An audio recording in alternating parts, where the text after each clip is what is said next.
It may not be glamorous or exciting, and for that matter, neither am I, but providing you can transcribe 250 words a minute and have an impeccable attention to detail, there may be a courtroom willing to give you a job and pay you well for your services. If you take a few classes in transcription and pass a background check, do remember that, you probably have a pretty good chance of becoming a court reporter.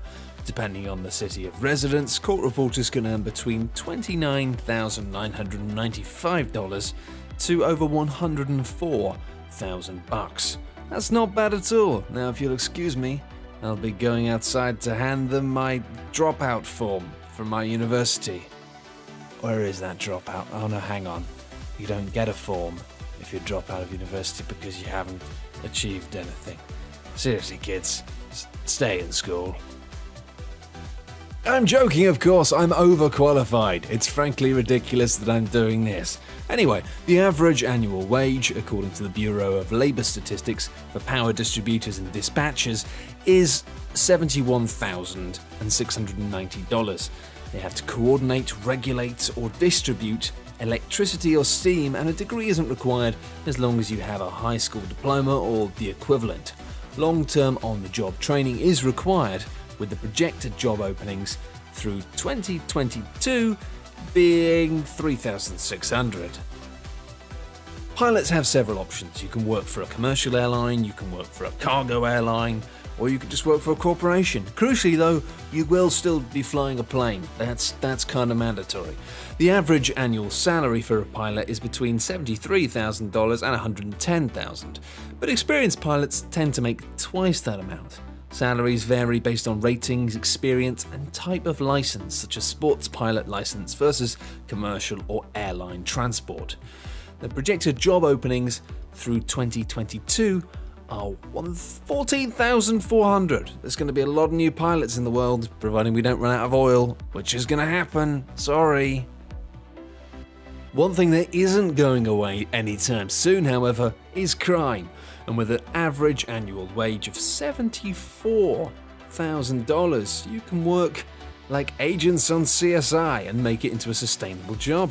You just need a high school diploma or equivalent, with a job requiring one to conduct investigations related to suspected violations of federal, state, or local laws, and want to prevent and solve crimes. I mean, how hard can it be? It's just being a detective. And there's going to be 27,000 new detective jobs, probably coming up between now and 2022. Probably more if I have my say. I think the world's going to be full of crime after I take over. Sorry, it's just a side effect. It's not a plan. It's just going to happen.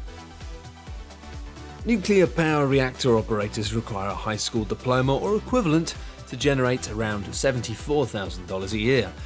You'll be moving control rods, starting and stopping equipment, monitoring things, adjusting controls, and recording data in logs.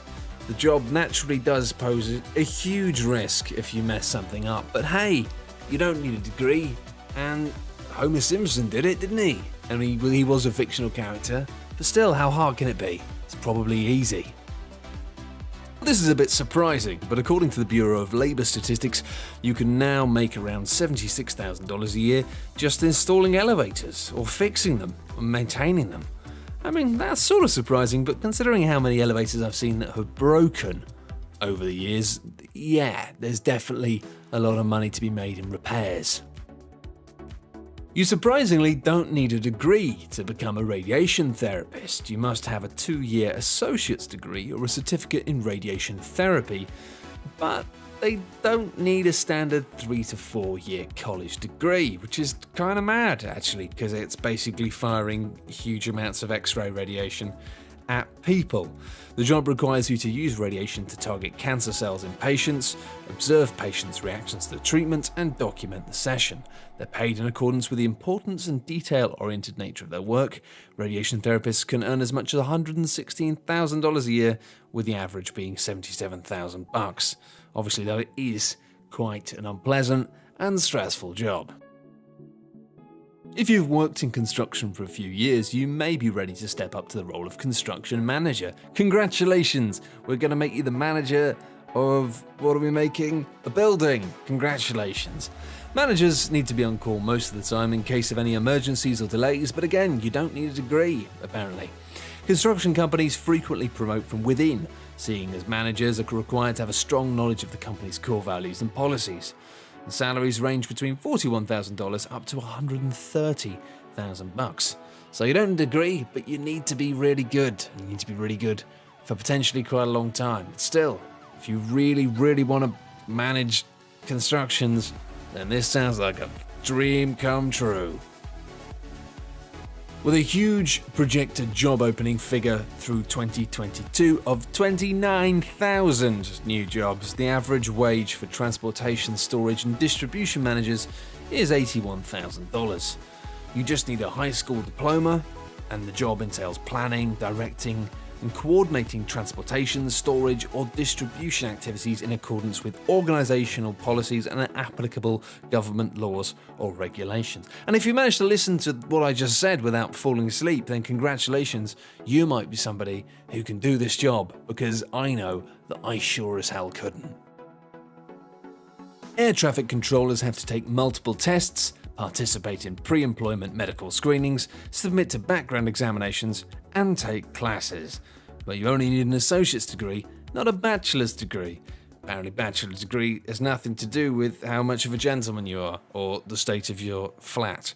The job requires you to monitor and direct the movement of aircraft. How difficult can that be? The median annual wages of an air traffic controller are the highest of any occupation, in which workers typically do not need a bachelor's degree, with an average take-home of $122,000 per year.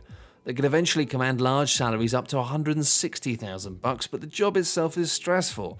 However, as air traffic controllers are responsible for maintaining the safety of thousands of people every day, I think it's probably a good job that it's stressful, because if you did it and you were quite relaxed all the time, maybe that could be a bit flippant. But seriously, kids, do stay in school. You won't regret it. I mean, you may end up neck deep in debt, but hey, at least you'll have a degree, and you may end up getting a job that doesn't actually require a degree, like me. But still, it's not a bad idea to try and stay in school, mainly because it helps you concentrate on things and teaches you that sometimes life isn't really easy. That's it. Good luck.